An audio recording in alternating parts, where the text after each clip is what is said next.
Wapemba peke yao ndio ambao wana lugha peke yao. Mtu ama watu huku Pemba waitwa ngwa. Ukisikia ngwa maana yake watu. Toka nibishia. Watu huku waitwa ngwa. Ndio tambo we. Chungwangwa. Chungwa za watu hizo ambiwa. Kanambia mwanangwa. Kuna mbia mtoto wa watu. Ngwa ni watu Pemba huku. Weka tu huko. Uje ambiwe haya.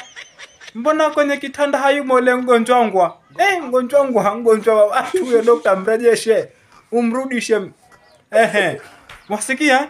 Basi jasikia anakwambia yule kankuja vizuri hapa. Kanazima baskeli. Kuirejesha sinka kudaharibu ndengwa. Ilo ngwa mdela watu. Mwanisikia? Nusimu kasema hatujambiwa Kipemba siye. Hicho ndo Kipemba, ngwa ni watu. Mwasikia? Yule wanafukuza watungwa. Mfukuza watu wa watu. Kipemba hicho. Asa muje huku. Muje mubabaike. Kijamani kwani hii ngwa nini? Baba ngwa ni watu.